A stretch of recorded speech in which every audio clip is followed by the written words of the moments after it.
Aye. Andrew? Aye. I'm an aye. Molly? Aye. Any of the visitors from Preston?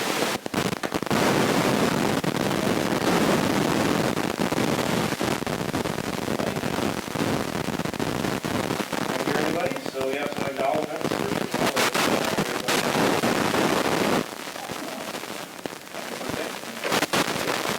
A&I student mentors and advisors, fall play advisors and participants.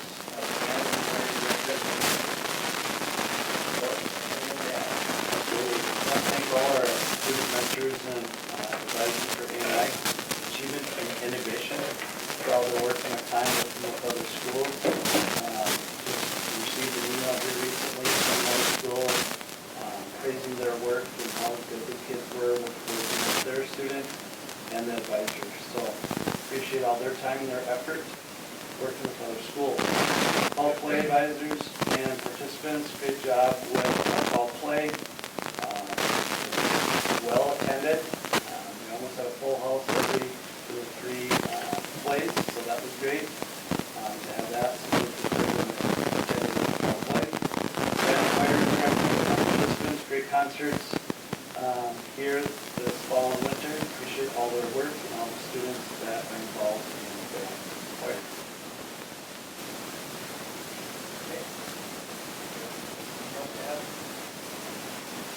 All right. Now we have the truth and taxation presentation. Mr. Martinez, is that you? That would be me.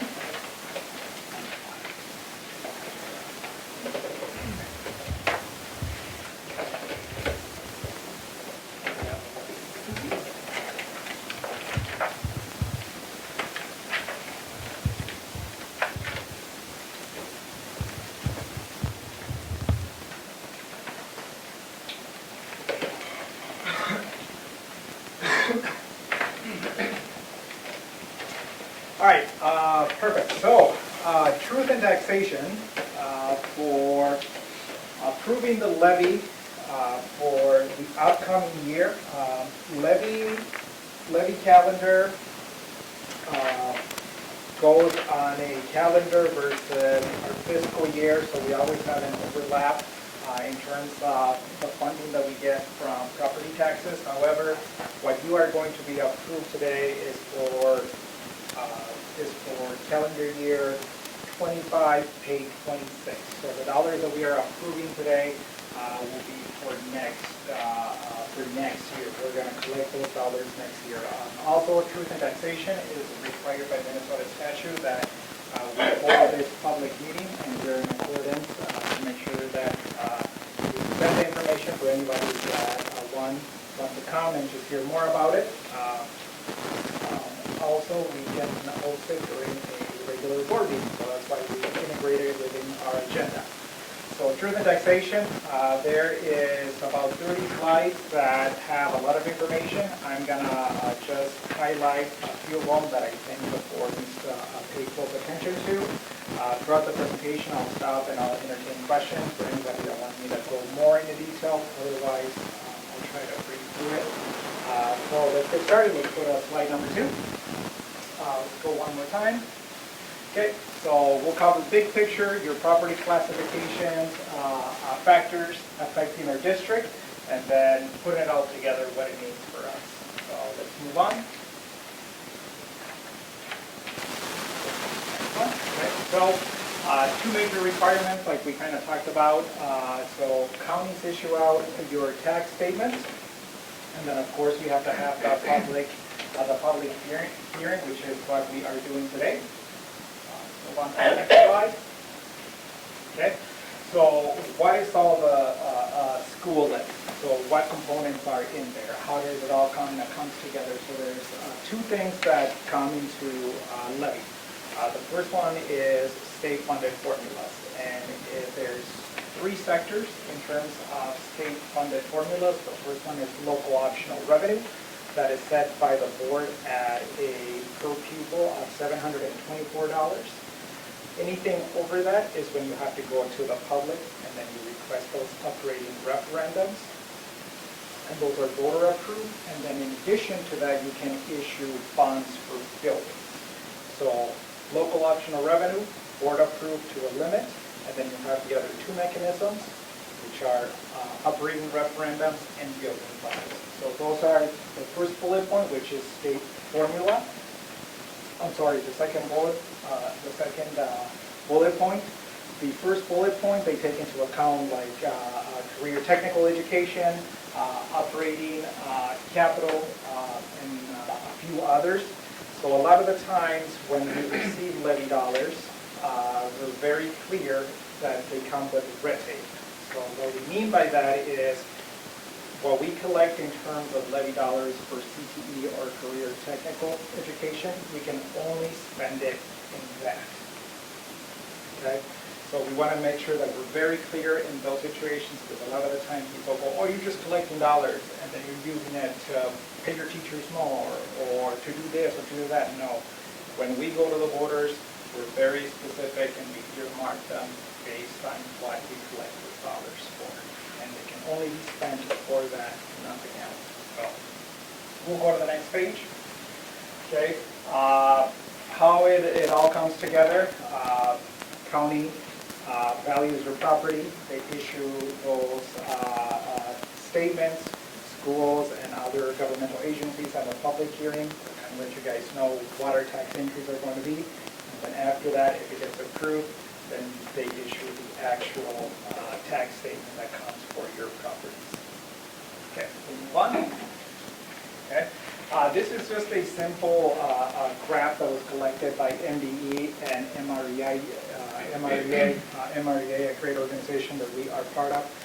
Just simply highlights overall where the majority of the funds come for public schools. So kind of pay a close attention to this, right? It simply tells us that overall from all the 378 public schools in the state of Minnesota, about 72% comes from state aid, and property taxes counts for about 16%. When we get to ours, we're going to see that ours is a little bit higher than the entire report that MDE put out, and we'll dive into why that is. Okay, we'll move on. Okay, this slide is very important. We continue to go to all of our advocacy groups, practically highlighting this particular slide. So it's very powerful in the sense that it tells us that we continue to be severely underfunded in the state of Minnesota when it comes to public education. So what you see in terms of, let's go up one more. Let's go, I think this slide right here. Okay, so this slide tells us that the funding formula for this fiscal year is $7,481. That's how much money we get from the state for each pupil. If we would have taken inflation into account in the funding formula, would have grown with inflation, the state should truly be paying us $8,951 per student, right? So then the question is, how do you make up the difference, right? What do we do? And this is where levy dollars come into play. This is why school boards issue levies, so we can close the gap. Also, on the other side of the coin is, this is why we have a general fund balance. Because you can see that on a day-to-day operations, if this statement is true, we would be $1,400 and some in deficit on how much it truly costs us to educate each student. So this is why we issue those local operating referendums to help cover that gap. Okay. So when we go to the Capitol and when we go through all of our organizations, we fight very hard on this slide. We say, hey, look, state of Minnesota, look how severely underfunded you're paying us. So very powerful slide, lots of information, but this is something that I like to show just to show you guys really why we have a levy. Close that gap. Okay, let's go move on.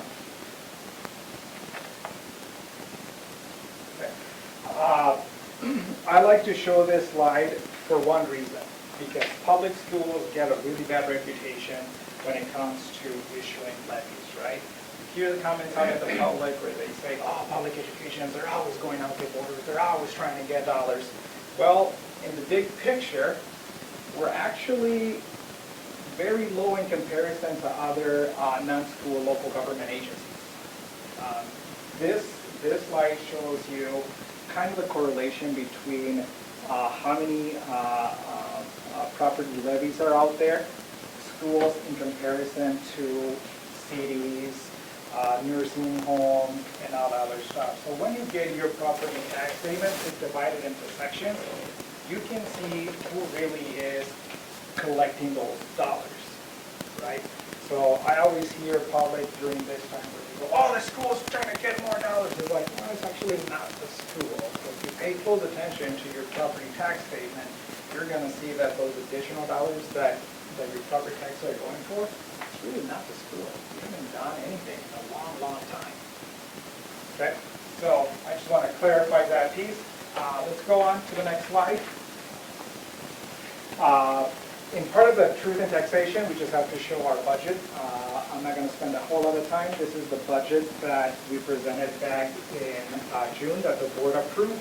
I am going to make a slight comment to say that we are looking into a budget revision for the board meeting in January.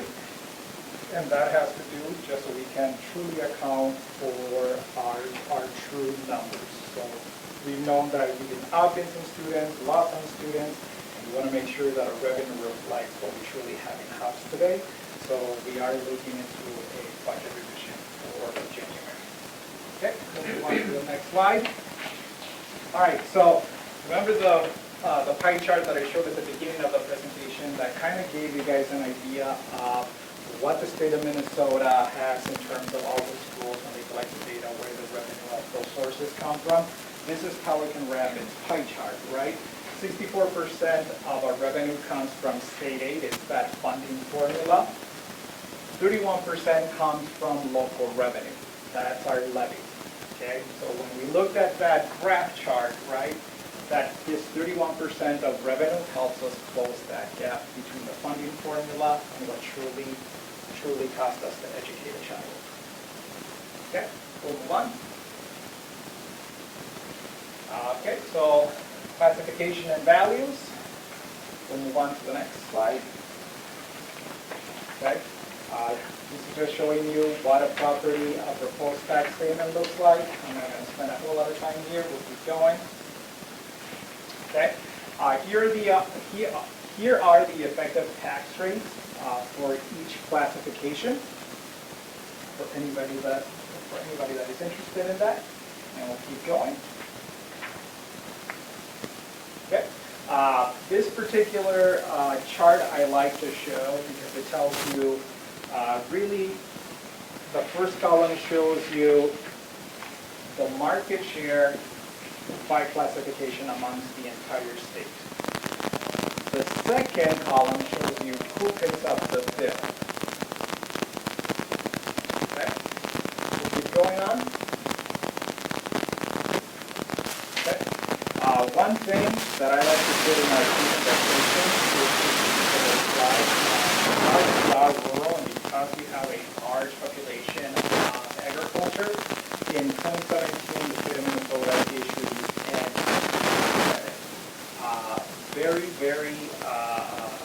very good incentive to help pass building bonds, operating the referendum, because it's very hard in rural Minnesota to pass operating referendums and building bonds. And we'll get to that particular point that I just made on another slide, but essentially this particular incentive was to help take the burden off of our farmers. Right now, it's said in statute that the state picks up 70% of any building bond or any operating referendum from farmers. So huge incentive, and we'll get to the actual dollars that Pelican receives for that. So moving on. Okay. Again, I talked about the agricultural aid or incentive that comes from the state. So those of you that are farmers, if you want to see what that credit for your particular property is, you can find it in your tax statement. Okay, keep going on. Okay? How many dollars does our district receive from the extra school? That is $186,593. Where we benchmark in terms of all of the other districts in this state, we're about in the third quadrant, which is very good. You can tell that when you look at the entire state, you can see in red are those that receive the most dollars for their farmers because they have significant more farmland than they do our residential property and all others. So we're kind of in the middle mark, which is really good. Okay, we'll keep going. I'm not going to bore you with this slide. It talks about the formulas. Let's go up one more. No, let's go down. Okay, perfect. I'm going to spend a little time on this particular slide. You guys hear me in this presentation every single year talking about that we are land rich, right? We always hear them say that comment, say, oh, our district is land rich. Unfortunately, the majority of that wealth is concentrated in seasonal rec property. And I always show you guys that chart to show that about 64% of our entire classifications are those seasonal rec properties. I decided to exclude that particular chart to show you a different picture of it in terms of dollars and what it means for our district. So in 2024, we had $3.2 billion in property wealth in the footprint of our school district. Of those $3.2 billion, only $1.1 billion are accounted for local optional revenue, or I'm sorry, for operating referendum, and local optional revenue levies. So what it means is that $2.1 billion of our entire wealth in terms of property gets excluded. What that means is that residential homes in Pelican Rapids, farmers, and everybody else has to pick up the bill, right? So when we have been supporters of many bills that go down to legislation saying you need to include seasonal rec in all these evaluations. Okay. What would that mean if we include the other $2.1 billion in our school district? The impact of levies would be significantly lower because we would spread that tax levy among more properties. Okay? So when we get to senators, when we get to legislators, we need to continue to advocate to include seasonal rec properties in local optional revenues, in building bonds, and operating referendums. Yes, sir. Does the 2.1 million include both certain exempt farmland and seasonal rec? Yes, sir. Do we know what percentage is allocated to both? I can get you those stats. I don't know off the top of my head. Do you have any guesstimate? I mean, is it a half that would be attributable to seasonal rec and the other half farmland? Yeah. And I won't hold this to Yeah. you, but if you don't even have a guesstimate, then I'd rather just find out what the real numbers are. I do have those stats, and I'll share with you guys in this week's Friday report. I didn't include it in this presentation just because I want to have a different perspective to it, but so we do have those specific classifications for now. Yeah, we'll get you that information in the Friday report. Great question, Mr. Larson. Okay, we'll keep going. Okay, so let's go one more. Okay, so talk about getting into deployment, why you do this round down.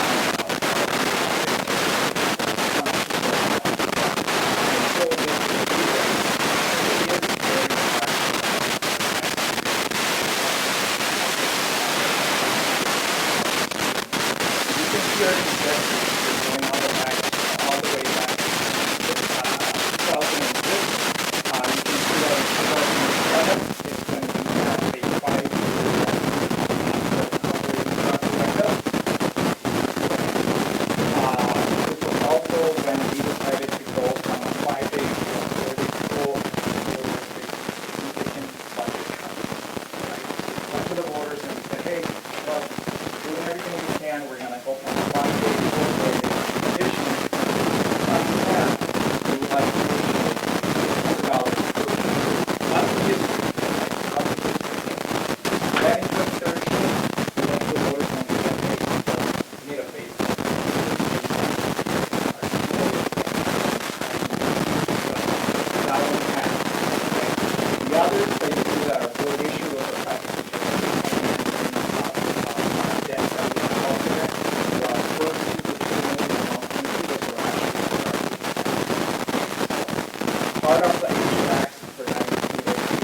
right, Mr. Carter, this is what I just found, working with our, this is that.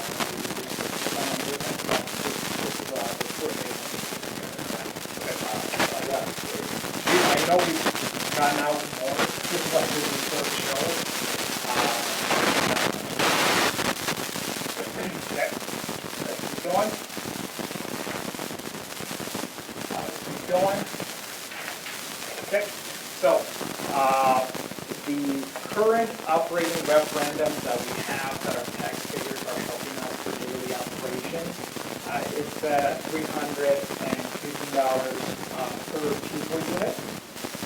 How does that compare to the rest of the state? The median in the entire state is 513, where some are all the way up to 1,025. Right, so we're kind of below the median district in the state of Minnesota that has and for those of you that are paying attention to all the districts that were out for either building bonds or operating referendums this fall, either were close to 70 public schools going out of voters. And I know in our area, Wabash was the one that passed the voting bond. I can't remember how the others did, but very, very, very, very crazy. Okay, we'll keep going on. All right, so again, this particular map just simply shows you the concentration of wealth in terms of land per pupil unit. You can see that the median in this state is about 723,000 per pupil, where we're setting at about 5%. So again, keep going back to the significant land is, that land is.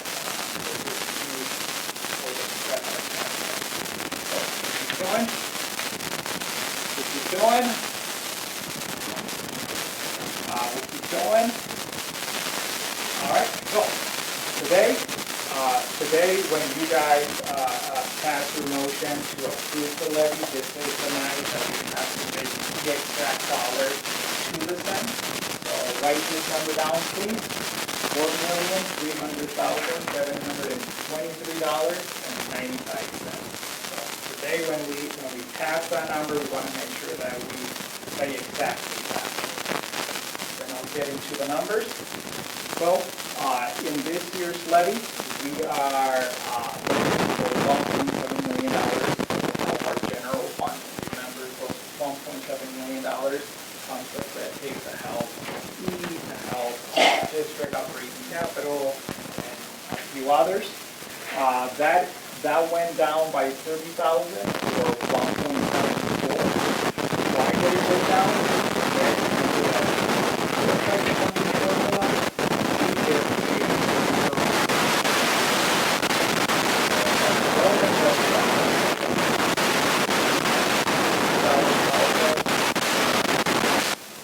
Okay.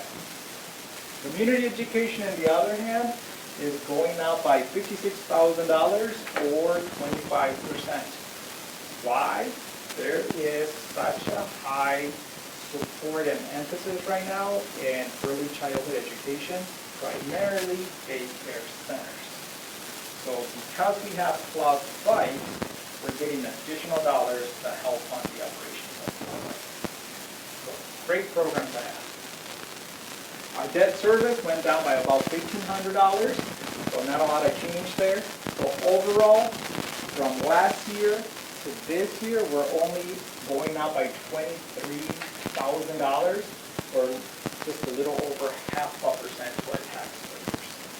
That is pennies that our taxpayers will be impacted, right? So again, when we talk about what does this mean to you as a taxpayer? When you look at your tax payment, the first thing you want to do is, did my property go up in value? Okay. Who else is tax paying? Some of the eviction, if your property went up, they depend value to the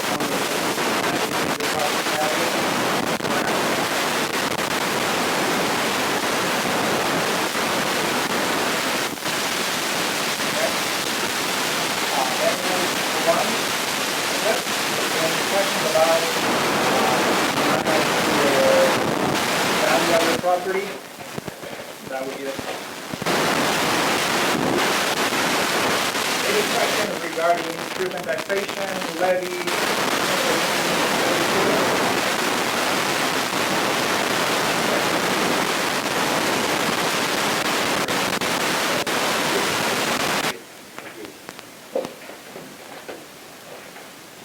Mr. Nelson?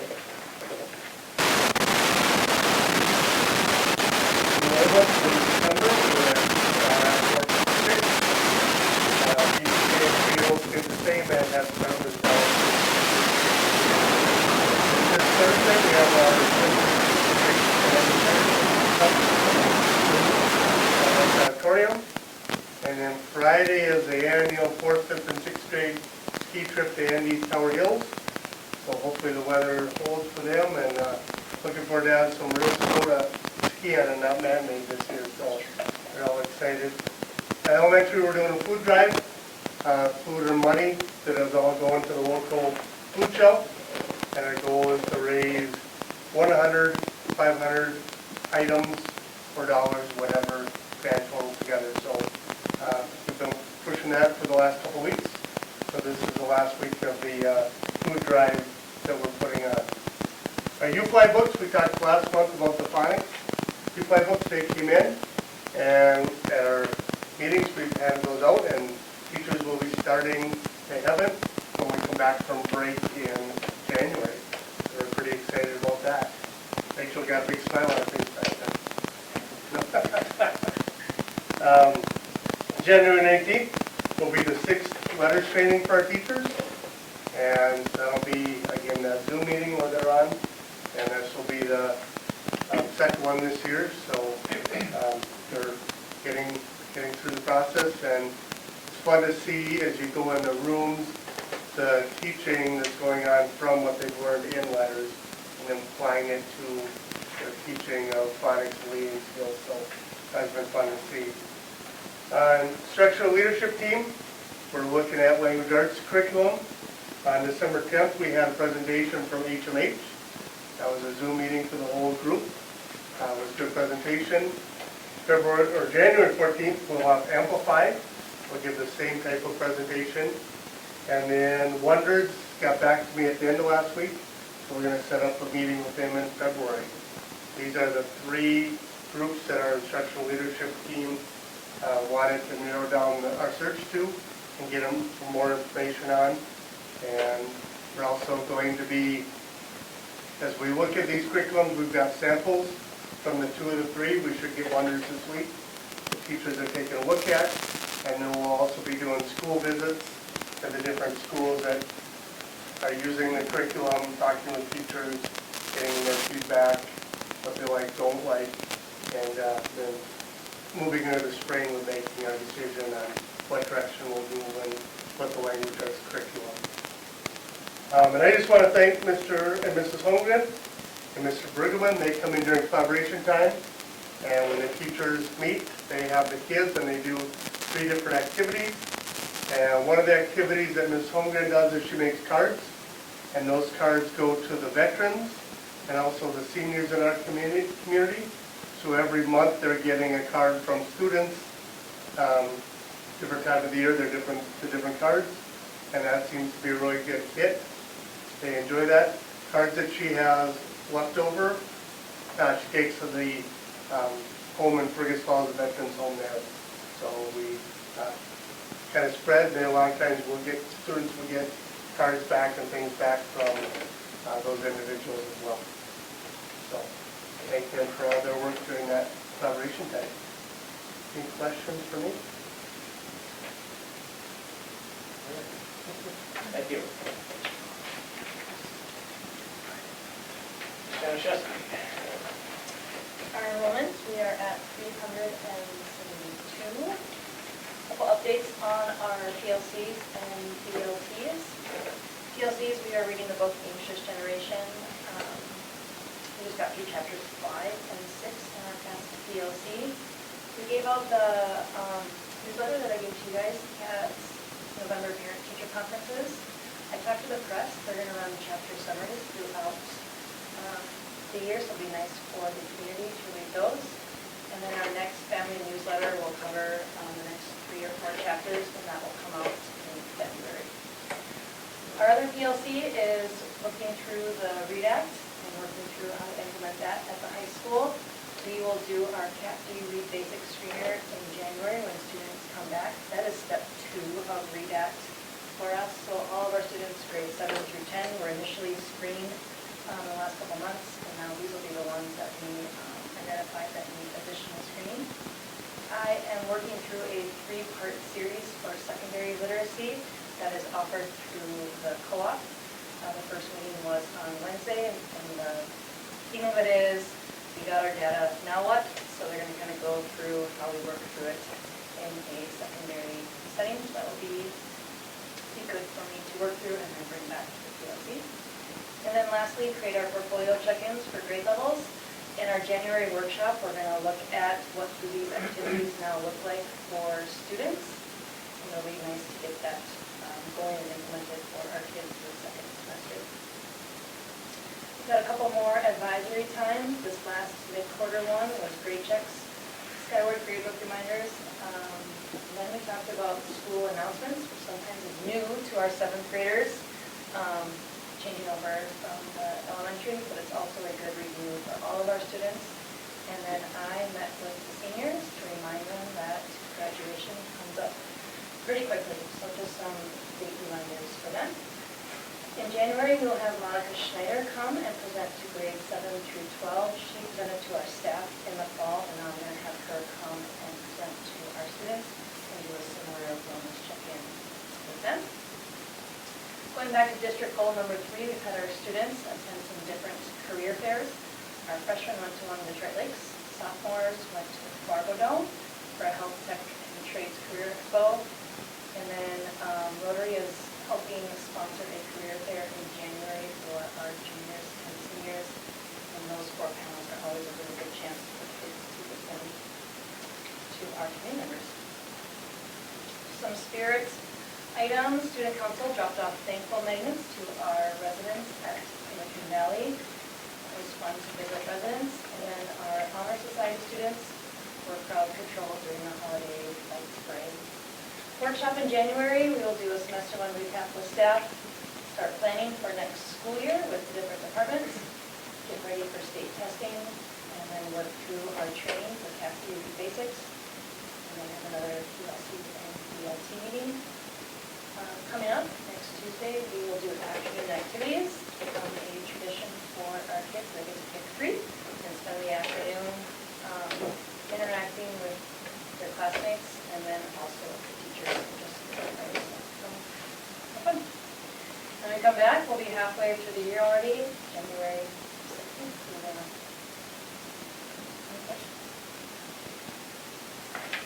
Have any questions?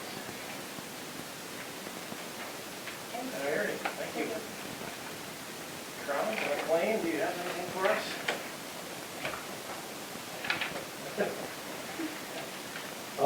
The wrestling team has a record of 5-3. Last Saturday at the Grant County Invitational, the varsity team had multiple wrestlers finish in the top 5. Jackson Peasley and Danny Salazar both placed 3rd in their respective divisions. They have a triangular tomorrow against Crookston and Quincy in DGF. In total, the dance team is at 2 competitions. At the HOL Kit Conference, they placed 4th overall. Last Saturday, they had the Detroit Lakes Invitational, and the results are still pending. This Friday, they have the Crazy Invitational, which is both kick and jazz. Moving over to basketball, the boys are currently 3-0 with their latest win coming over the Harlem Nuggets last Friday with a final score of 72-47. This upcoming week, they have 2 games. On Tuesday, they play Ladina at Ladina. On Saturday, they play Henry at Concordia. Girls basketball, the girls are currently 2-2 in their last game. They fell to the Nuggets 71-53. This week, they also have 2 games. Tomorrow, they play Verona Robin at home. And on Friday, they play DGF at DGF. Today, the senior high math team had a week in first balls. And also, the FFA team had their winter leadership summit. Okay, so the musical went really well with all 3 shows being very successful, including a full house on Friday afternoon. Student council planned dress-up day for students, which begins on Thursday and will continue into next week. As rising time has been very beneficial for all students, CNA students completed their clinicals at Pelican Valley, and winter activities will take place on Tuesdays and Thursdays. Thank you. Any questions? Here it is. Thank you. Mr. Martinez, you have anything to add from the Trying to presentation? catch my breath. All right, I'll be very quick on this one. Month of November for our fiscal budget, overall, pretty quiet month. So if you guys recall, last month we were at about 25%, so we only increased our revenues by about 4%. The reason why we received very, very low dollars in the month of November is because we received half of our levy on October 31st, and the state knows that, so the month of November, they're pretty smart about it, and we call it a dry month. In fact, they say, no, we know you got money in your bank from your levy, so we're not going to pay you state aid. So, very, very low month. In terms of revenue year-to-date compared to our budget, we're sitting at 4.9 million compared to our 16 approved. That is about 29%. Our expenditures at a 5.1 million versus the 16 million that we approved, that's at about 32%. So we're right on track. But again, I want to emphasize that in January, we're going to have a revised budget for you guys to take a look at. I will go to the next page, please. Okay, our cash flow statement. We started our investment account with just a little over $6 million. You can see that we only received $88,000 in state aid and federal grants. From that, we pulled $493,000 to cover our liabilities. So at the end of the month, we had $5.6 million in our investment account. Cash on hand in our checking account, we started with just a little over 192. We had a little over $1 million in deposits. We had accounts payable of $752,000. Payroll was a little bit high compared to the other months at $489, and the reason for that is because we paid our fall coaches. Cash on hand at the end of the month for the month of November is $37,000, with total cash on hand between checking account and investment account at $5.7 million. We'll go to the third page. The next page is correcting journal entries that we add throughout the month in our books. There's a couple of journal entries here. Primarily, the first one was just reassigning the correct expenditure account for Charlie and the Chocolate Factory. That we accidentally coded the expense to Mrs. J's supplies budget, and we took that out and we put it in the correct fall play general account budget. The rest, we had a hiccup with our sixth grade fundraising field trip account, and then we found those deposits miscoded in our system. So those three you see there are to help correct and make the deposits go into the correct accounts. The last of the report is all of the payables that we have. So I'm not going to bore you with all of that. Any questions regarding the treasurer's report? Okay. In today's board meeting, you're going to see the approval of the contract for Parent Square. Parent Square is going to be a new software company that we have been working with in the last week. As you guys know, when we had our first snow emergency, our Sky Alert didn't go out, and we found out the hard way that Skyward, who used to own Sky Alert, sold that branch to a company called School Messenger, and then School Messenger got bought out by Power Schools, and then we found out that Power Schools deactivated our account because they're trying to monetize and they're trying to give you more stuff. They're trying to upsell you. So in working with them, customer support and technical support was very challenging. That we contacted our partners and we found out that Parent Square was a new platform that a lot of schools are signing on to, and it's a very comprehensive tool. So the last week, Mr. Corp, myself, Mrs. Sanchez, and Bill have been doing a lot of data integration and cool technology integration. So this is going to be a very robust platform that we're going to roll out in phases. I believe you guys received a Friday report on what it means. But essentially, the first rollout phase that we're going to have is the mass communication system that in the event of an inclement weather alert or in the event of a school emergency, it will tier all the parents that have their information in Skyward. It will send 3 notifications. It'll call the parents, it'll text the parents, and it'll email the parents. And it does that in a very automated, intelligent way that the first thing will be the phone call. If you answer the phone call, it won't text you or it won't email you. But if you don't answer the call, you will get the text. If you don't answer the text, or if you don't open the text, you will get the email. So it's very intuitive. And also, eventually, we'll try to roll it out district-wide because it does have two-way communication. It's a similar platform, but more robust than what we used to in the elementary for CISA. We're still exploring all the cool capabilities that it does, but right now our big concern and our big worry is to make sure that we have something in place for snow emergencies, inclement weather, or any other alerts that we can get to parents. So today we're asking you guys to approve the contract. What was the name of the program? Parent Square. Okay. Yep, Pelican Square. Again, I've been extremely impressed with their customer support, with their technical support.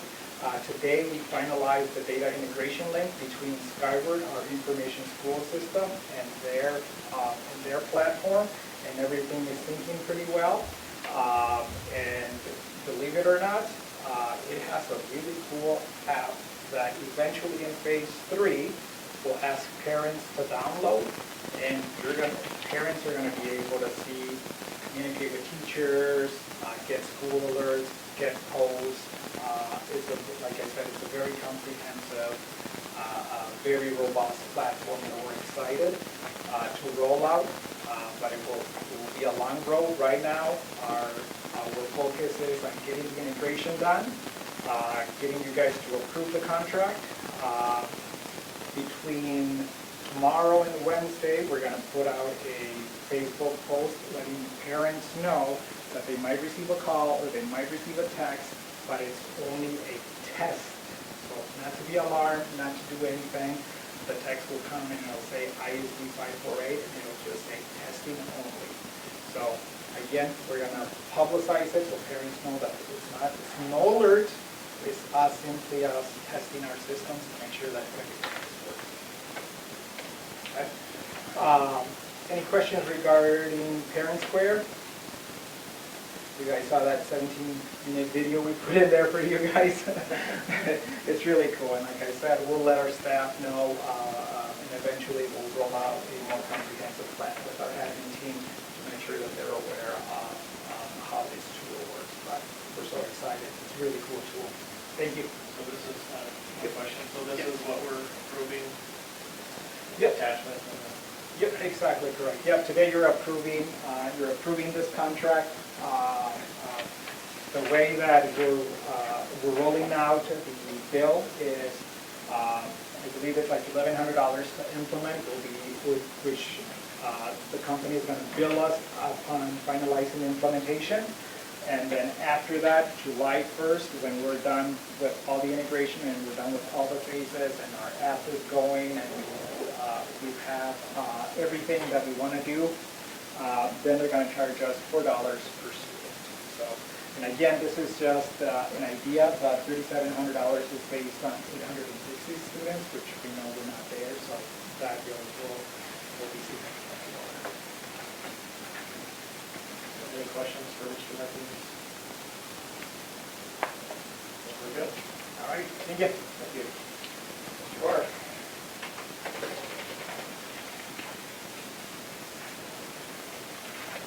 Okay, starting with district priorities, community engagement, November, December. If you look at the list, kind of scroll down, here you kind of see quite a few items that are between the high school and elementary.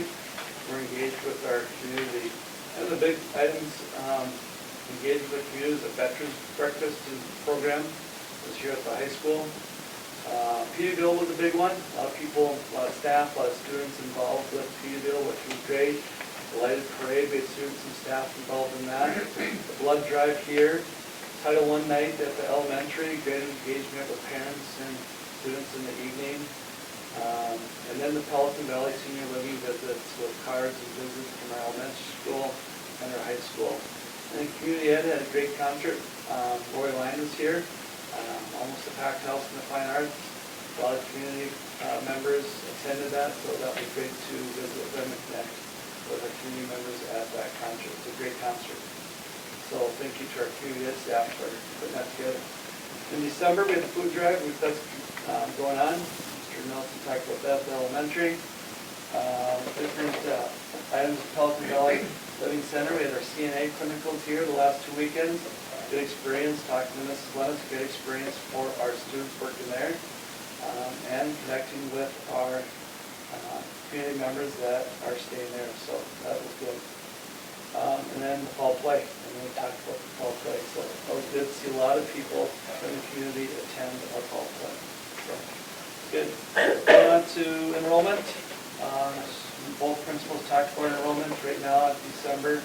K-12 enrollment, we're at 829. Last May, we were at 808. Pre-K, included pre-K. Last May, we're at 915. We're at 929, so, which is good. Mr. Martinez talked about our finances, that's good. District goals, just want to talk about goal 3, 100% of our students graduate from Pelican High School have a plan to attend post-secondary education, military, and workforce. You know, you've heard Mr. Nelson talk about perfect attendance and rewarding kids to have good attendance. You've heard a lot of parents talk about that their child's disappointed if they miss school because they want to get that award, so that's good. And let's get them to come to school and the importance of being here, so that's great. And then Mrs. J talked about where kids attended with career fair in Detroit Lakes, the freshmen did. Sophomores went to the Fargo Dome for the health tech and trades career. And then we have a career fair coming in, working with our Rotary on that, and administration here and counselor. We're working with Rotary members to bring that here at the high school, so for juniors and seniors. That's good. Phase 4 training, Mr. Starman and myself attended Part A and Part B of Phase 4. Mrs. Olson and Mr. Carter attended the delegated assembly, so that was good. MSBA conference, January 15th and 16th, reminder. And then school board items, there's not a whole lot there. Mr. Martinez talked about Parent Square, and so a lot of items there. So we do have a resignation of Doherty Setter on there, so thank Mr. Setter for his driving for special ed. Really appreciate his time and his work, and a hiring of Ms. Moen, who helped out with the fall play, and then hiring Brock Rosler as assistant wrestling coach here for the wrestling program. So, any questions? Great things going on. Yeah. Yeah, like I think one of the principals said, or Ms. Martin said, almost at the midway mark. Yeah. Going fast. Any questions for Mr. Ford? Here to see. Okay, thank you. Let's move on to consent items. We have item A, approve board meeting minutes, November 17th, 2025, regular school board meeting. B, financial claims, no member bills. C, the treasurer's report. D, personnel. Acknowledge resignation of Bernie Setter, a special education paraprofessional at the high school. Approve the hire of Michaela Mullen as the all-school musical assistant at PRHS. Approve the hire of Brock Rosler as an assistant wrestling coach at PRHS. We have a motion for these items.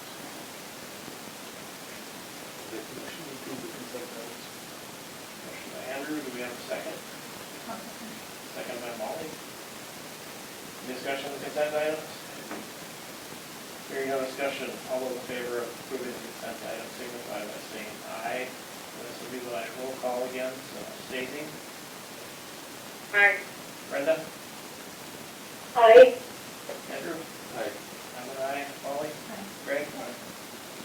Consent items carried. 9 business items. Resolution accepting donations. So this is a resolution, but do we have a motion and a second? I move to approve the resolution accepting donations.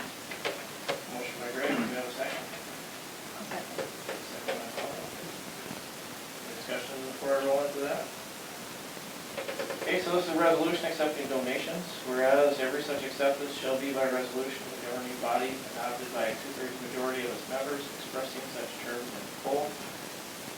Therefore be it resolved, the School Board of Pelican Rapids Public Schools, ISD 548, gratefully accepts the following donations as identified below. Laura Clinic, $100, student counts. Laura Clinic, another $100 by KPT. And Diane Bakken, $50 by KPT. Okay, so this is a resolution. Stacy, how do you resolve it? Aye. Brenda? Yes. Andrew? Yes. Yes. Molly? Greg? Yes. Resolution carries. There's another resolution coming up. We do this every year, resolution accepting combined polling places. And I can make that motion. I'll second. By Greg. Okay, any discussion before I roll into that?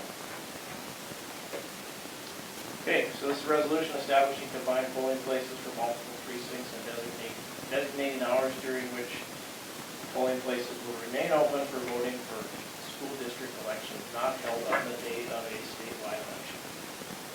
Combined polling place will be Pelican Rapids City Hall, 315 North Broadway, Pelican Rapids, Minnesota, 56572. Didn't have to read all that, so, okay. So again, this is a resolution, so we'll do it by roll call again. Greg? Yes. Molly? Yes. Andrew? Yes. Brenda? Yes. Stacy? Yes. Yes, okay. Resolution carries. C, approve the levy limitation and certification report 2025 payable 2026. Is that how the motion should probably read? Exactly like that? Approve the levy and then say the dollar amount.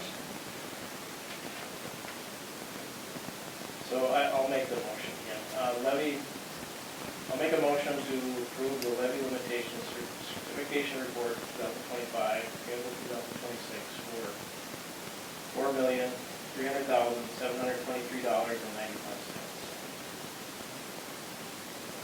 Do we have a second? I made the motion, and a second by Andrew. Anything I need to read for that? Okay, all right. So any discussion? Any discussion? Hearing no discussion, all those in favor of approving by roll call. All those in favor of approving signify by saying aye. Greg? Aye. Molly? Aye. Andrew? Aye. Brenda? Aye. Stacy? Yes. Aye. Okay. Motion is approved. Item B, approve the contract with Parent Square. I'll move to approve the contract with Parent Square. Okay. Motion by Greg, do we have a second? Second by Andrew. Any discussion on Parent Square? Motion. Hearing no comment, no discussion, all those in favor of approving the contract with Parent Square, signify by saying aye, and we'll do a roll call again. So Greg? Aye. Molly? Aye. Aye. Andrew? Aye. Brenda? Aye. Stacy? Aye. Motion is approved. Item 10, upcoming meetings. We have January 5th. That'll be our regular meeting and reorganization. That'll be at 6 p.m. January 15th and 16th is MSBA Leadership Conference. And we have a regular meeting February 9th, 2026 at 6 p.m. And then a teacher workshop. So, item 11, I'll entertain a motion to adjourn. So moved. Motion by Greg, Second. second by Andrew. Any discussion on adjourning? Hearing no discussion, all those in favor of approving the motion to adjourn, signify by saying aye. Stacy? Aye. Brenda? Aye. Andrew? Aye.